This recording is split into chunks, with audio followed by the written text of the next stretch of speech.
Qu'est-ce que l'hypnose conversationnelle? Bienvenue à tous. Dans cette vidéo d'aujourd'hui, vous allez découvrir précisément ce qu'est l'hypnose conversationnelle, ce que n'est pas l'hypnose conversationnelle et surtout, à travers l'histoire captivante que je vais vous raconter là, je vais vous montrer comment j'ai utilisé l'hypnose conversationnelle dans une discussion avec une personne qui s'appelle Carmen et à quel point ça a pu changer littéralement sa vie. Donc restez bien accrochés jusqu'à la fin de cette vidéo car ce que vous allez entendre est tout simplement waouh, incroyable, mais voyez par vous-même. Ok, on y va, allez, 3, 2, 1, go, c'est parti.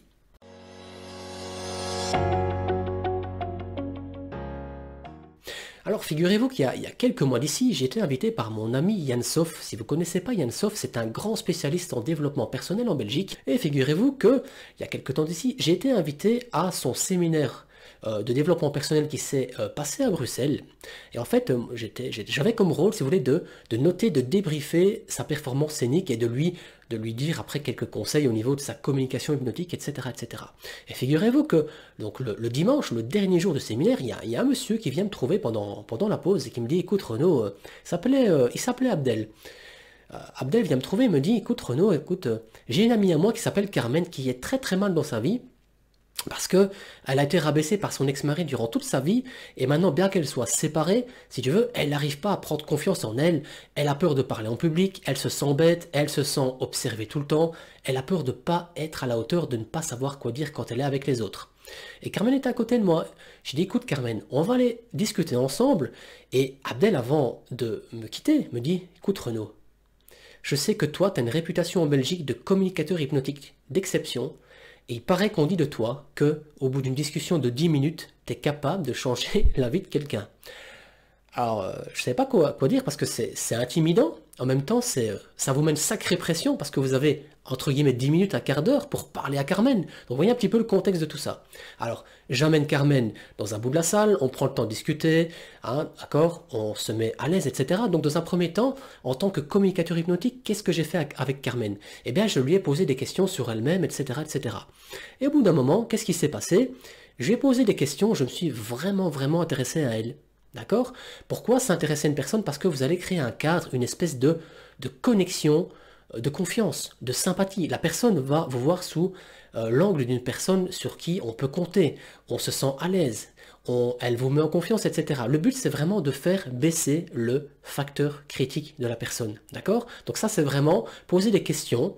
Dans un deuxième temps, vous allez lui poser des questions pour voir un petit peu comment sa vie pourrait changer si elle n'avait plus le problème en question. Donc ça, c'est le genre de questions qui vont vous aider vraiment à découvrir les besoins, les moteurs émotionnels du pourquoi elle a besoin de changer. C'est très important parce que c'est vraiment un point d'appui fondamental en communication hypnotique. Et enfin, la troisième chose, une fois que vous avez créé une connexion, que vous avez posé des questions pour découvrir les besoins qui se situent derrière les comportements de la personne, après, vous allez faire taire son facteur critique. C'est le fameux oui mais. Oui Renaud, j'aimerais changer, mais. Vous avez déjà connu ça certainement dans la vente avec vos enfants, le fameux oui mais. Donc, dans un troisième temps, dans cette discussion-là, j'ai vraiment aidé Carmen à faire descendre son facteur critique conscient, le mettre sous l'été noir pour finalement, au bout d'un moment, parler à son inconscient. Pourquoi? Parce que l'inconscient de Carmen, c'est, si vous voulez, un réservoir incroyable de ressources qu'elle a en elle-même, qu'elle n'utilise pas et qu'elle devrait utiliser pour solutionner par elle-même le problème qu'elle rencontre.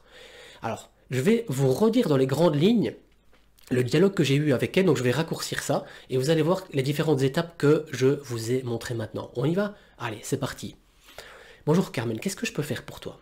Ben, tu sais Renaud, je me sens pas bien pour l'instant parce que ça fait des années en fait que je me sens rabaissé, j'ai peur quand je dois parler en public, là on est devant des centaines de personnes et j'ai peur de rencontrer des inconnus, j'ai peur de ne pas savoir quoi dire, etc. etc. Et je l'écoute. Et je me mets dans les souliers de Carmen. Je dis Carmen, je comprends. Moi il y a quelques années j'étais quelqu'un de timide, etc. Je n'osais pas parler, donc je comprends ce que tu ressens. Donc dans un premier temps, je coupe là, je dis à Carmen qu'elle peut se sentir en confiance à mes côtés. On continue la discussion. Je crée, si vous voulez, la connexion hypnotique avec Carmen. Ok Carmen, et qu'est-ce qui se passe ensuite?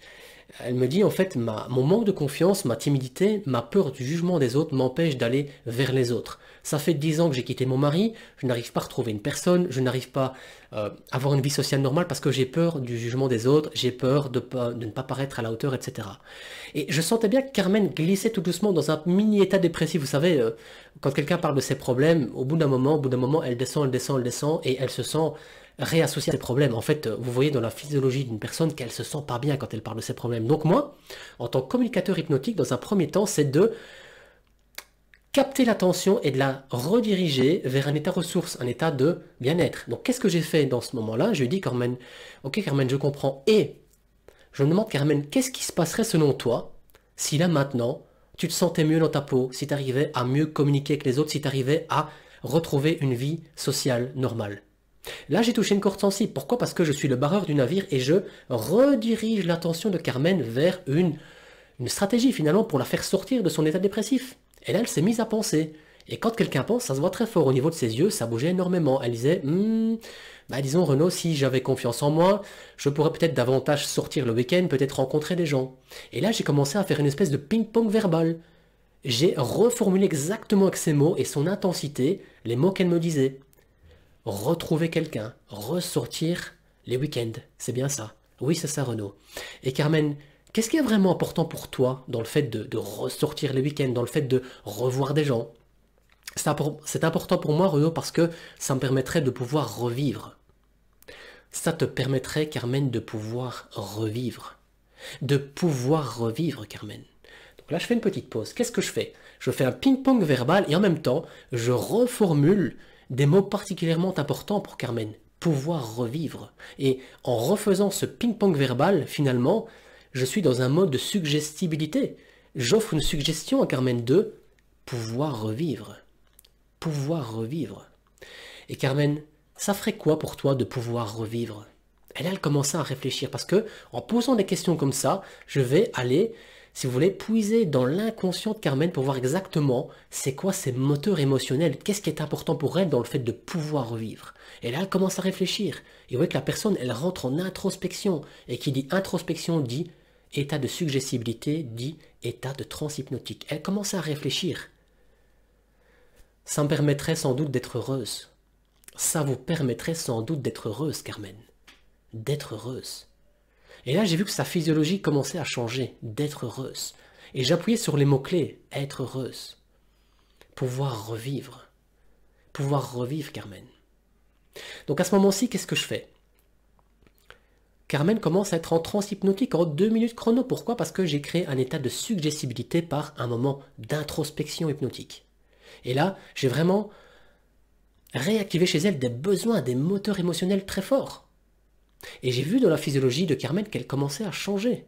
Elle commençait à réfléchir profondément à ce que je lui disais, alors que je ne dis pas grand-chose. Je ne fais finalement que poser des questions et de reformuler exactement ses besoins, ses moteurs émotionnels. Alors qu'à la base, n'oubliez pas que Carmen blablatait sur son mal-être. Donc dans un premier temps, j'ai redirigé la barre vers un état ressource et après, j'ai commencé à poser des questions sur à quoi ressemblerait sa vie une fois que ses besoins seraient comblés. Et je suis allé de plus en plus loin dans ces questions. En quoi c'est important pour toi, et ça ferait quoi pour toi, etc. Et au bout d'un moment, la physiologie de Carmen change. Donc, dans ma stratégie hypnotique, je capte l'attention, je redirige l'attention, je fais baisser son filtre critique, parce que quand j'amène Carmen dans un état de transe hypnotique, il faut savoir que ses défenses intellectuelles, elles sont fortement rabaissées. Elle est très suggestible à ce moment-là, à ce que je lui dis. Et au bout d'un moment, là, je vais commencer vraiment à parler à son inconscient maintenant. Qu'est-ce que je vais faire? Je vais utiliser ma botte secrète. Ça, c'est vraiment la botte secrète de Renaud, c'est les questions confusantes. À travers une question confusante, je vais littéralement ouvrir son esprit inconscient à des nouvelles capacités de voir son problème sous un angle différent et d'aller rechercher en elle-même, dans ses propres ressources enfouies, le meilleur moyen par elle-même de trouver une solution à son problème. Donc qu'est-ce que j'ai fait à ce moment-là de la discussion? Je dis à Carmen, donc si je comprends bien, tu veux revivre, tu veux te sentir heureuse. C'est bien ça, Carmen? Oui. Donc j'attends son oui, j'attends son approbation. Et je dis à ce moment-là, Carmen, jusqu'à quel point, Carmen, es-tu prête à arrêter d'avoir peur de ce que les autres pensent de toi? Jusqu'à quel point, Carmen, es-tu prête à arrêter d'avoir peur de ce que les autres pensent de toi pour pouvoir commencer à revivre et à être heureuse? Alors je fais une petite pause par rapport à ça. Vous voyez le type de question, jusqu'à quel point es-tu prête à arrêter ton problème pour arriver à tes besoins émotionnels? C'est tellement confusant comme question que la personne, elle va véritablement se mettre en transe hypnotique devant vous.